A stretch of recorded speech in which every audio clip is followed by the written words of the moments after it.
অনুষ্ঠানটা আমাদের যে উদ্দেশ্যে আমাদের মূলত আজকে বিদায় অনুষ্ঠানে সংবর্ধনার জন্য আয়োজন করা হয়েছে। এর আজকে অনেক নীতিবাক্য চলে এসেছে, অনেক অবজারভেশন, অনেক দৃষ্টিভঙ্গি, অনেক বিষয়গুলো চলে এসেছে। এটা খুবই স্বাভাবিক। কোন একটা আলোচনা সভা যখন হয়, সেটা বিদায় অনুষ্ঠান হয়, যে ধরনের অনুষ্ঠানই হোক না কেন, সমাজের পারিপার্শ্বিক প্রাসঙ্গিক বিষয়গুলো ওই আলোচনার মধ্যে চলে আসে। তো মূলত আজকে আমাদের মূল যে অনুষ্ঠান, আমাদের সম্মানিত অবসরপ্রাপ্ত সকল শিক্ষকদের যারা অবসরে গিয়েছেন, তাদের আজকে এই বিদায় সংবর্ধনা অনুষ্ঠানে প্রথমে আমি ওনাদের উদ্দেশ্যে বলছি। আপনারা জীবনের যৌবনের একটি দীর্ঘ সময় আপনাদের ছাত্রদের উদ্দেশ্যে ব্যয় করেছেন। একটি জীবন, একটি কর্মজীবন, নিজের শ্রম, মেধা, প্রজ্ঞা এগুলো ব্যয় করেছেন শুধু ছাত্রদের জন্য। যে ছাত্ররা ছিল আপনার সন্তানের মতো, সে ছাত্ররা আপনার কাছে সামনে এখন নেই। আমি যদি একটু অনুমান করি, একটু অনুধাবন করার চেষ্টা করি, আমার সামনে যে শিক্ষকরা আছেন, আমি যদি বলি যারা অবসরপ্রাপ্ত শিক্ষক আছেন, ওনাদের চেহারার দিকে তাকালে, ওনাদের চুলের দিকে তাকালে, ওনাদের স্কিনের দিকে তাকালে আমি বুঝতে পারি বয়সের ছাপ পড়েছে, বার্ধক্যের ছাপ পড়েছে। কিন্তু এই একটা ছাপের মধ্যে আমার কাছে মনে হয় কত হাজার হাজার ছাত্রের সাথে যে পরিচয় হয়েছে, কত হাজার হাজার ছাত্রকে যে কাছ থেকে দেখতে পেয়েছে, কত হাজার হাজার ছাত্র সুখ, অনুভূতি, দুঃখ, কান্না, হাসি, অট্টহাসি, আনন্দ সেগুলো অনুধাবন করতে পেরেছে। আমি ওনাদেরকে এখানে যখন বসেছিলাম, আমি এটা চিন্তা করছিলাম আমি কতটা পথ পেরিয়ে এসেছি, সেই প্রাইমারি স্কুল থেকে, সেই কুমিল্লা জেলা স্কুল থেকে, কুমিল্লা ভিক্টোরিয়া কলেজ থেকে, ঢাকা বিশ্ববিদ্যালয় থেকে, বা অনার্স মাস্টার্স শেষ করে আমি এখন এখানে আছি।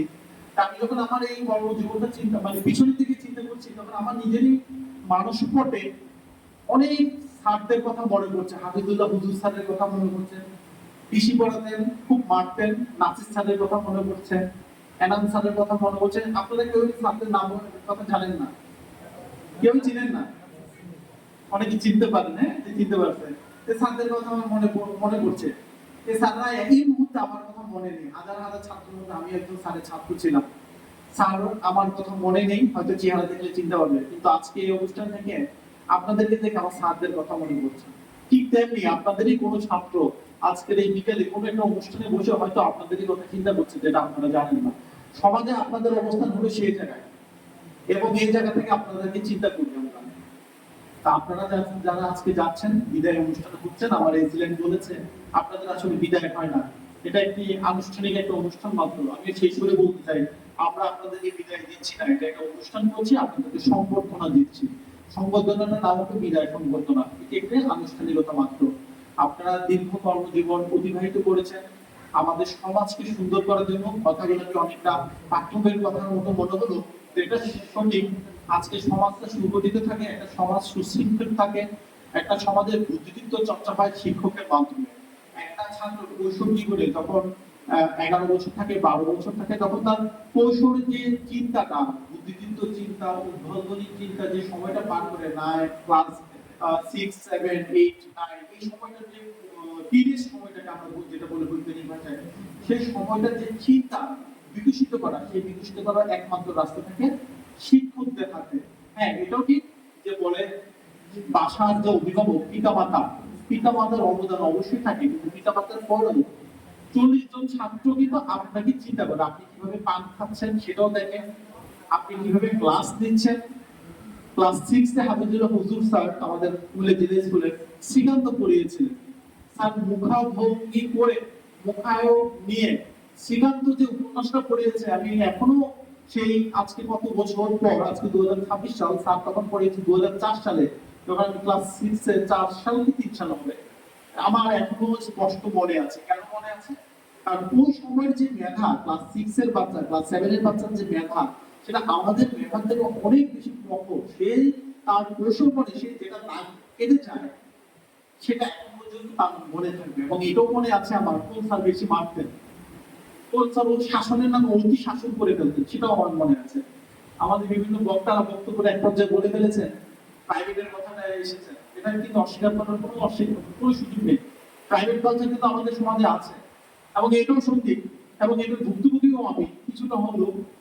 যারা প্রাইভেট পড়ে, ব্যক্তিগতভাবে পড়ে, ব্যক্তিগতভাবে যেসব স্যাররা বাসায় গিয়ে পড়ায় বা ব্যক্তিগতভাবে পরিচিত, তাদেরকে একটু বেশি মার্কস দেওয়া হয়। এটা কিন্তু আমার উপজেলা হচ্ছে কিনা আমি জানি না, কিন্তু কিছুটা হলো এটা কিন্তু সত্যতা কিন্তু আছে, আপনারা কিন্তু অস্বীকার করতে পারবেন না। আপনি করছেন না, তা আপনার কোনো সহকর্মী বা কোনো না কোনো কারণে ওই ছাত্রটার মনে কিন্তু দাগ কাটছে, এবং এখন পর্যন্ত আমি আছি 2026 সাল, 22 বছর পরে কিন্তু আমার মনে দাগ কেটে আছে, এবং স্যারের নাম পর্যন্ত আমার মনে আছে। আমি এটা শেয়ার করতে চাচ্ছি না, কিন্তু দেখেন মানে এটা কতটুকু তীব্র একটা অনুভূতি। একটা বাচ্চা, একটা ছোট একটা কৈশোর, সে যখন দেখে যে সে তার যোগ্যতা সমান সে প্রাপ্য পাচ্ছে না, এটার মতো অমানবিক আচরণ হতে পারে না। আর সেটা পাচ্ছে তার সবথেকে অনুকরণের যে ব্যক্তি, যে শিক্ষক, তার মাধ্যমে হচ্ছে। এটা কিন্তু আরো আঘাত হানে।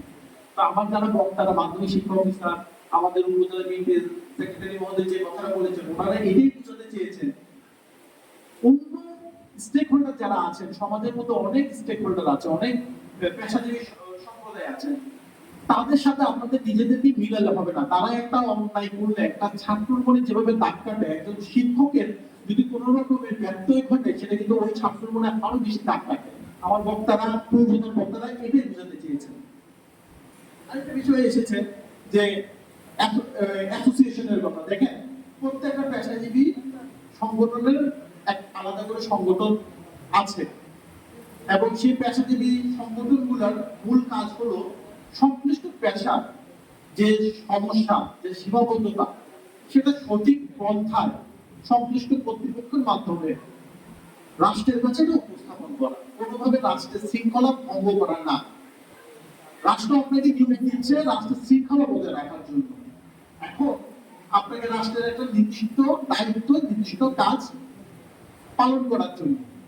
এখন আপনার পেশার, আপনার যে কাজের, সেখানেও যদি কোনো সীমাবদ্ধতা থাকে, কোন রকমের ব্যত্যয় থাকে, সেটা সুশৃঙ্খলভাবে, সুন্দরভাবে, সাবলীলভাবে সংশ্লিষ্ট কর্তৃপক্ষ বরাবর উপস্থাপন করার জন্যই যে পেশাজীবী সংগঠনগুলো আছে তাদের এটা কাজ। কিন্তু এটার ব্যতিক্রম হয়ে যায় এরকম যে কোনো না কোনো ভাবে কোনো রাজনৈতিক দলের ব্যানারে এসে সংশ্লিষ্ট ব্যক্তি আর শিক্ষক ওই পেশাজীবী থাকে না, তখন সে নিজের রাজনীতিক নেতার মতো আচরণ করে।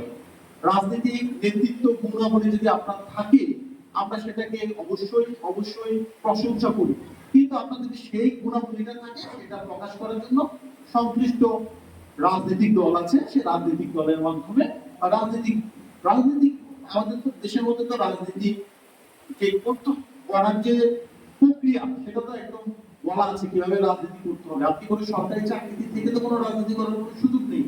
আপনার যদি রাজনীতি করার জন্য আপনার যদি কোনো বিশেষ দলের প্রতি অনুপ্রায় থাকে, আপনি তাহলে সেই সংশ্লিষ্ট পেশা থেকে ইস্তফা দিয়ে আপনি রাজনীতি করতে পারেন। কিন্তু সংশ্লিষ্ট পেশাকে পুঁজি করে আপনি রাজনীতি করা, এটা আসলে কোনোটাই হয় না। না রাজনীতিও করা হয়, না আপনার সংশ্লিষ্ট যে পেশায় আছে সেই পেশাটা করা হয়। যেটা বললো দুপুর 2টা পর আপনাকে পাওয়া যাবে না, এবং এটা তো আমি বলবো সব থেকে অপেশাদার আচরণ।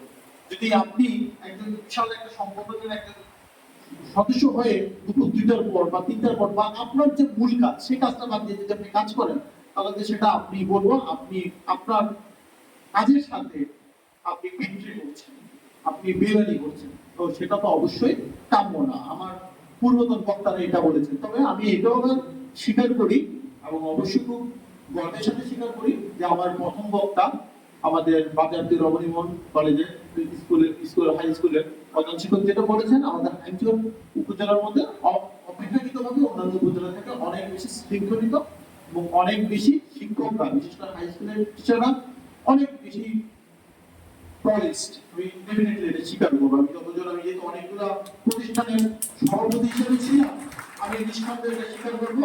আমি যখনই যে ধরনের কাজে আমি এটা জাতীয় নির্বাচন পরিচালনা করেছি, আমি সেটার থেকে দায়িত্ব নিয়ে বলবো, আমি যখনই যে সহযোগিতা চেয়েছি, আমার সংশ্লিষ্ট শিক্ষকরা সেই সহযোগিতাটা করেছে। আপনাদের সবাইকে আমি ধন্যবাদ জানাচ্ছি আমাকে সহযোগিতা করার জন্য। এটা শুধু আমাকে সহযোগিতা না, এটা রাষ্ট্রকে সহযোগিতার জন্য, এবং আমি প্রত্যাশা রাখি আপনাদের এই সহযোগিতা অব্যাহত থাকবে। যেহেতু সুযোগ পেয়েছি তারপরও বলছি, আমি উপজেলা নির্বাহী অফিসার হওয়ার সুবাদে আমি বিভিন্ন শিক্ষা প্রতিষ্ঠানে পরিদর্শন করেছি, এবং দেখার পর আবার যখন যে শিক্ষা প্রতিষ্ঠানকে বিশেষ গুরুত্বপূর্ণ মনে হয়েছে যে এই কাজটা করে দিতেই হবে, বিভাগীয় কমিশনার স্যার জেলা প্রশাসক স্যারের নজরে এনে সংশ্লিষ্ট উন্নয়ন প্রকল্পের মাধ্যমে কাজগুলো করে দিতে চেষ্টা করেছি। কারণ আমি বিশ্বাস করি হাটহাজারী উপজেলায় আমার যে শিক্ষা প্রতিষ্ঠানগুলো আছে এবং সংশ্লিষ্ট শিক্ষকরা আছেন, তারা যদি প্রাণবন্ত না হয়, সংশ্লিষ্ট শিক্ষা প্রাঙ্গণে যদি শিক্ষার পরিবেশ না হয়, এই উপজেলায় ড্রপ আউট রেট আরো বাড়বে এবং সেটা আমরা কোনোভাবেই আমরা করতে দিতে পারি না। এবং আপনারা জানেন আমি চরে বিশেষ করে চরের যে শিক্ষা প্রতিষ্ঠানগুলো সেগুলো একটু আমি আলাদাভাবে একটু মনোযোগী থাকি।